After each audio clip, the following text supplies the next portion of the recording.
Do you ever feel like your marketing budget is just vanishing? Like you're standing at a roulette table in Vegas, throwing chips on the felt, hoping the ball lands on your number, but deep down you feel like the house always wins. It is an exhausting feeling. You spend hours tweaking campaigns, chasing the latest algorithm trends, debating whether to write a long post or dance in a 15-second video. Yet your conversion rates barely budge. It feels less like a business strategy and more like a black hole. But what if I told you that the confusion you're feeling isn't because you're missing the next big thing? What if the solution isn't a new piece of software, or an AI tool, or a viral hack?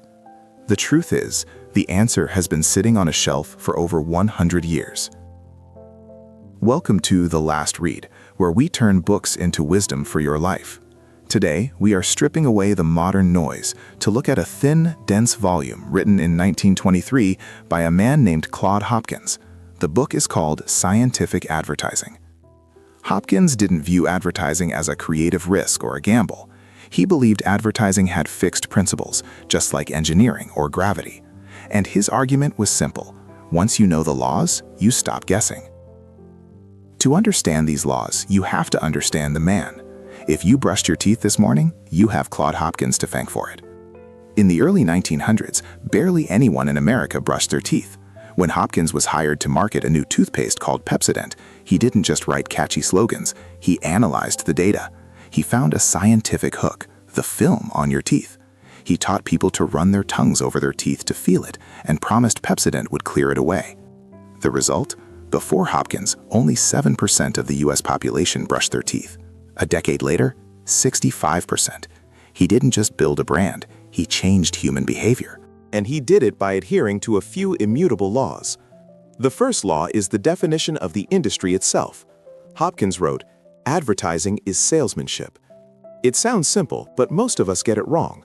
We treat ads like entertainment. We want to be clever, funny, or poetic. But Hopkins was ruthless. He said, fine writing is a distinct disadvantage. Think about it. If a door-to-door salesperson walked into your living room to sell you a vacuum, but they started doing stand-up comedy and wearing a sequin suit, would you buy the vacuum? Probably not.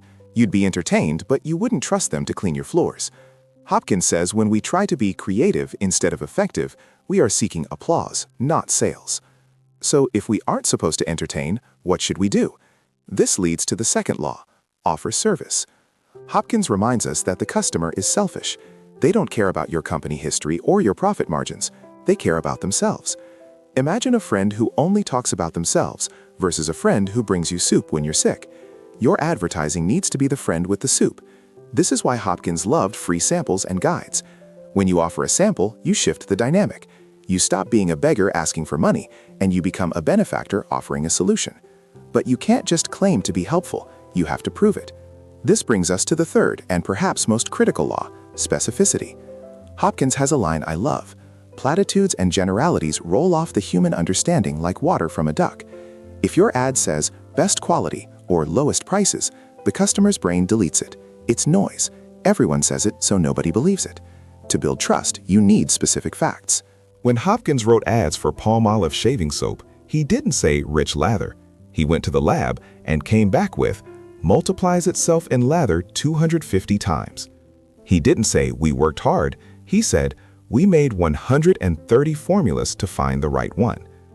Specifics sell because specifics sound like the truth. Now, once you have your specific service-based sales pitch, who do you talk to? Hopkins suggests the telegraph strategy. Do not try to reach everyone. If you stand in a crowded hotel lobby and shout, "Hey everyone," you're just making noise. But if you walk through and say, "Message for Bill Jones," the crowd ignores you, but Bill Jones pays attention. Your headline is that call. It shouldn't try to be clever, it should filter the crowd. It should say, "Hey golfers," or "Hey men with back pain." You are paying for the ad space, so paying to reach people who can't buy your product is just wasting money. Finally, how do you know if any of this is working? You use the bedrock of the entire book, testing. Hopkins didn't believe in gut feelings, he believed in the market. He used coded coupons to track every penny. If a headline didn't work, he killed it. If an offer didn't convert, he changed it. He treated marketing as a science, not an art. So here is your takeaway for today. Stop gambling, Stop trying to be a performer. Remember the laws. Salesmanship, don't seek applause. Service, help the selfish customer. Specificity, give facts, not fluff. And testing, let the data decide. Hopkins wrote these words a century ago, but human nature hasn't changed. These laws are as fixed as gravity. If you want to master this science, I've put a link to scientific advertising in the show notes. It's a short read that could change your entire career. Thanks for listening to The Last Read. Until next time, keep testing.